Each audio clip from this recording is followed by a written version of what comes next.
That's what happens when you're around somebody that has too much on their plate. See, when you have too much on your plate, some of it's going to fall off. And if someone has the wherewithal to be standing under your plate with a net, they're going to catch it. Charlie was an authentic human being. Mm-hmm. He really was. He's a rare guy who started doing stand-up after he was already famous. That's a hard thing to do. My very first show, a woman said, "Hey, you can't talk like that around here." I was like, "Really?" When I walked in here, it said Comedy Club above the door in that tabernacle. So When Charlie Murphy passed away in 2017, people weren't talking about the flowers or the celebrities who showed up. They were talking about one thing: Eddie Murphy's empty chair. Everybody saw it, and everybody had something to say. Because let's be honest, this was Charlie, Eddie's actual brother.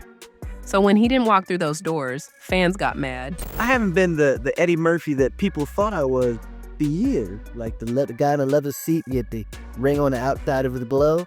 I haven't been that guy in years, and I just hadn't done any press, so the press thought I was still that guy. You know, so now they did some press and they seen I was normal, and they're like, "He's back." And it's like, I've been back for years. It wasn't like Eddie couldn't make it, or he didn't care about this stuff. He paid for the whole thing, the service, the arrangement, everything. Reports say it was around $300,000 out of his own pocket. He made sure Charlie had the perfect send-off, but he just didn't show up. Hey, man, I say my prayers, and I'm a spiritual person. And I'm going to let God settle all this craziness and all this. But we can't all do that, Eddie. But that's what I'm doing, man. You know, that's what I'm doing. So now everybody's left with the same question. Why didn't he attend his own brother's funeral? Well, once you hear the full story, you will definitely come to know about the real reason behind his absence. I mean, I never went to my brother and asked him for anything. Nothing. He put you on salary. My brother put me on salary. He gave me a job. I didn't ask him to give me a job. Right. He asked me, do I want to work for him? So here's where the most of the confusion started in the first place. Charlie didn't tell the world he had leukemia. He barely even told the people around him. He wasn't the type to walk around acting sick or wanting anyone to feel sorry for him. That just wasn't his personality. Who are you? I'm Charlie Murphy. Charlie was a show up and do the job kind of guy. Even while he was fighting cancer, he kept working like nothing was wrong. He was literally on tour with the Comedy Get Down just weeks before he passed away. Think about that for a second. Most people would have been in a hospital bed. Charlie was on stage, cracking jokes and making people laugh. And anyone who smokes weed knows there's an exact moment when the weed kicks in. You be stuck for a moment, your ass be like this.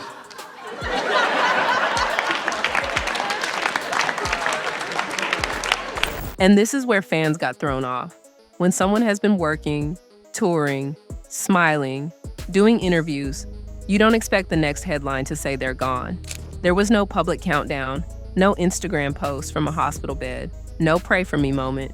Even people close to him said later that they didn't fully understand how serious it was, because Charlie didn't want pity. What I could see during my life is that a lot of the old ways of thinking, the ignorant things that keep men apart, keep war going on, keep conflict going, is dying out, because the young people can look at us and go, you know, actually, that whole thing there is dumb. If you knew Charlie, you knew he hated being treated like he was weak. So he pushed through. He didn't want tears while he was alive, and because he did that, a lot of people didn't even know he was in danger until it was too late. He was a powerful figure, you know. When I found out that he was sick and that he died, it didn't make sense. Like, Charlie Murphy is bulletproof. But he kept working through his sickness. Yeah. That's what I commend him for, that he was still showing up to sets, being seen, being heard, leaving his legacy so that way we can continue to see him while he was gone. Then, there's something a lot of people didn't notice at the time. The day before he died, Charlie got on Twitter and wrote, "Release the past to rest as deeply as possible." When he first posted it, nobody saw it as a goodbye. People probably thought he was talking about life advice or moving on from old problems. You know, just regular positive Charlie stuff. But looking back, people realized it sounded like someone who was ready to let go. Someone who had already made peace with everything.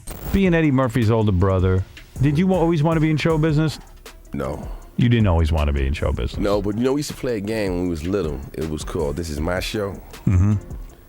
And what we would do is we would stand in front of the mirror, and whoever was in front of the mirror, the other one would push that guy. "This is my show." And I push him out the mirror, No, it's my show. In a way, that's been your whole life. He became a superstar. Yeah, what were you No, but doing? when we were playing that game, I was just playing the game. I wasn't even thinking about. He was for real. He was for real. Oh, he's always been for real, 100%. So once you put all of that together, the secret illness, the touring, the final message, it explains why the world reacted the way it did. Everyone felt blindsided because they didn't see it coming. Charlie never gave anyone the chance to prepare. Friends didn't expect it. Even some of his own family didn't expect it. That's why people were grieving so loudly. And that's also why Eddie missing the funeral felt like such a shock. On the outside, it looked like Eddie skipped his brother's funeral during a moment when everyone else was crushed. But Eddie wasn't struggling because he was surprised. His pain goes way further back than 2017. These two didn't just grow up together. They grew up fighting life together, and not in a cute way.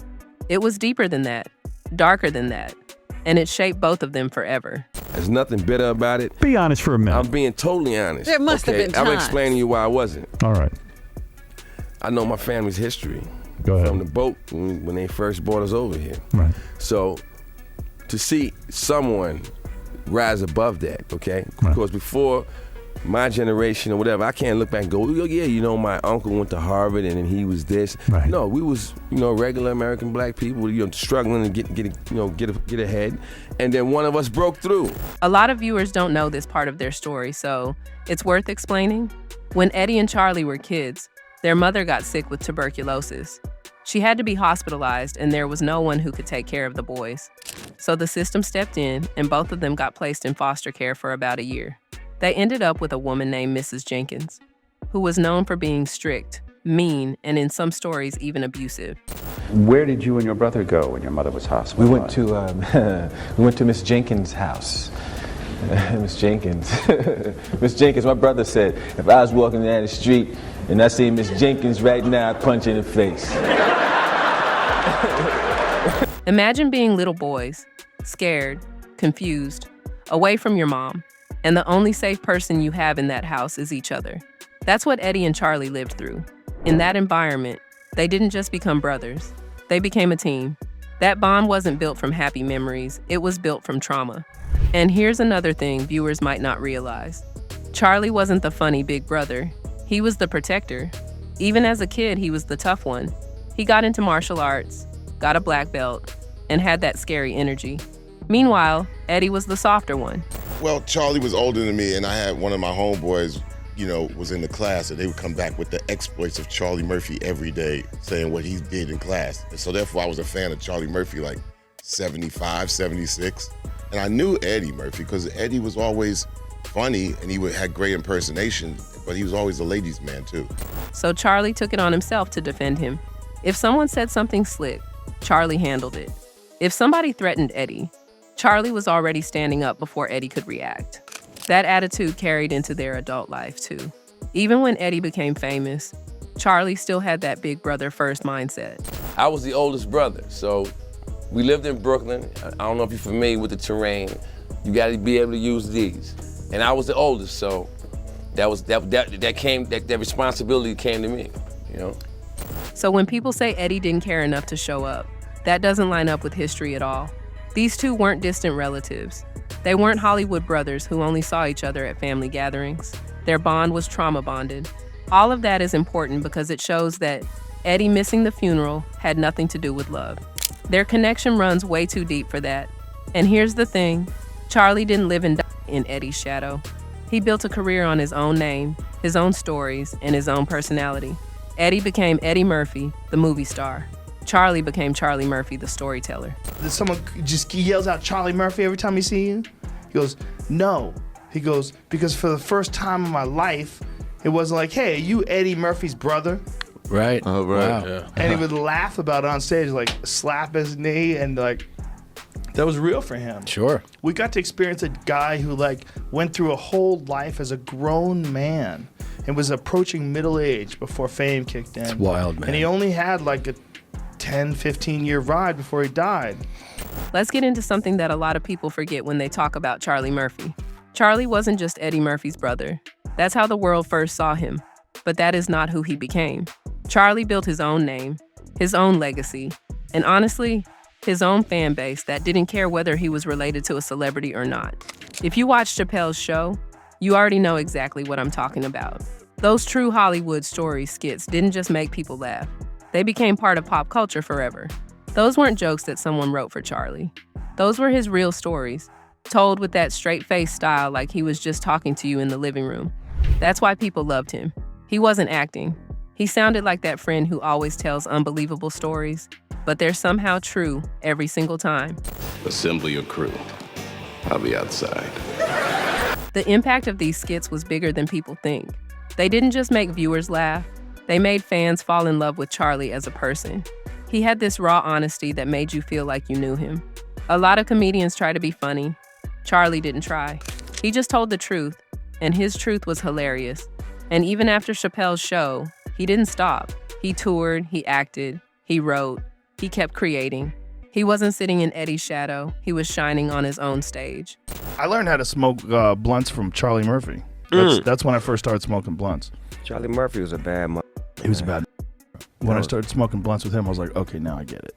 But here's the part most fans never got to see behind the comedy. Charlie was hurting. In 2009, his wife Tisha passed away after battling cervical cancer. And what's crazy, in a heartbreaking way, is that she planned her own funeral before she died. Because she knew Charlie didn't handle emotional moments well. She knew how much he loved her, and she didn't want him to fall apart trying to manage everything.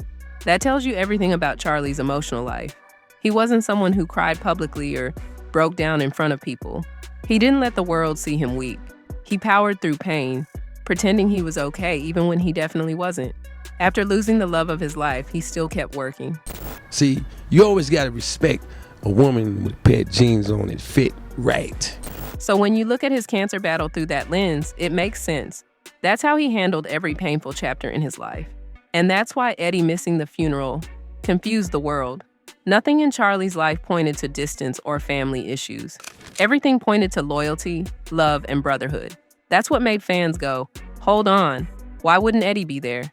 To the outside world, it didn't add up. But the truth is, the reason Eddie wasn't there had nothing to do with Charlie. It had everything to do with something Eddie has been carrying since he was a kid, something most people didn't know until years later.